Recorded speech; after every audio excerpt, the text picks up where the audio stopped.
Masud Kamal BNP স্থায়ী কমিটির সদস্য শামসুজ্জামান দুদু বলেছেন, দেশে একটি ভালো নির্বাচন হোক তা আওয়ামী লীগ চায় না, ফলে দলটি নতুন করে ষড়যন্ত্র শুরু করেছে।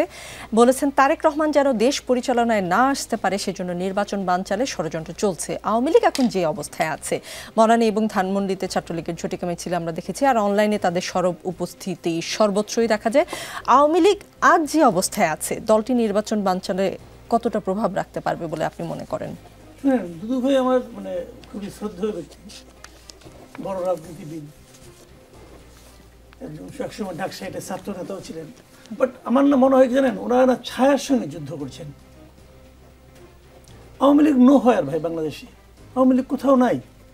আওয়ামী লীগ একটা মিছিল করে না, মিটিং করে না, করতে পারে না। আওয়ামী লীগের মিছিল করছে যে, আমরা ছাত্রলীগের মিছিল দেখেছি, খুলনায়ও 4 জায়গায় মিছিল হয়েছে কিছুদিন আগে। ওটা তো চোরাগোপ্তা মিছিল। ওরকম মিছিল বিএনপিও করতো আওয়ামী লীগের আমলে। আমি যখন টেলিভিশনে থাকতাম, আমাদের ফোন করে বলতো যে 10টা 12 থেকে 10টা 15 পর্যন্ত এই 3 মিনিটে আমরা হাতির ঝিলের অমুক জায়গায় একটা মিছিল করবো, প্লিজ একটা ক্যামেরা পাঠান। ওরকম মিছিল, চোরাগোপ্তা মিছিল আমরা বহুত দেখছি। বাট ওই মিছিল কোনো কার্যকর না। কাজে এরা তো কোনো পলিটিক্যাল অ্যাক্টিভিটিসের মধ্যে নাই। এখন এরা নির্বাচনকে বানচাল করার জন্য যদি কিছু করতে পারে বাইরের থেকে, সোশ্যাল মিডিয়া অনেক কিছু অনেকে করতে পারে। সোশ্যাল মিডিয়া তো বাংলাদেশে একটা বিশৃঙ্খলা লাগানোর জন্য বিদেশ থেকে অনেক কিছু করতেছে। তো এটা তো আপনাদেরও পাল্টা সোশ্যাল মিডিয়া আছে, এগুলো চলছে।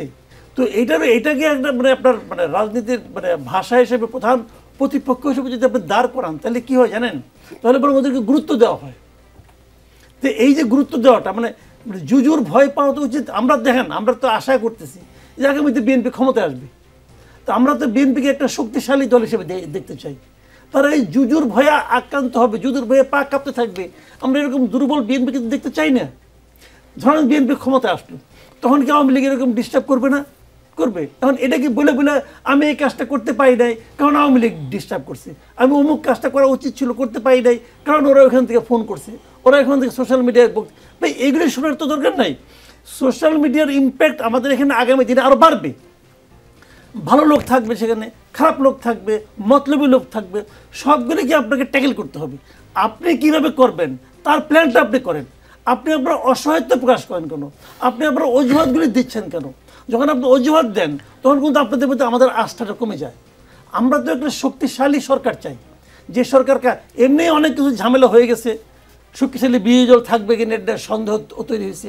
তারপরেও তো আমরা চাই যে আগামী দিনে আমরা কী চাই। আগামী দিনে বিএনপি আসলো, না আওয়ামী লীগ আসলো, না জামাত আসলো, ভাই এইগুলো আমি বদার করি না। আমার জানা দরকার হলো আগামীতে দেশটা শান্তিপূর্ণভাবে চলবে কিনা।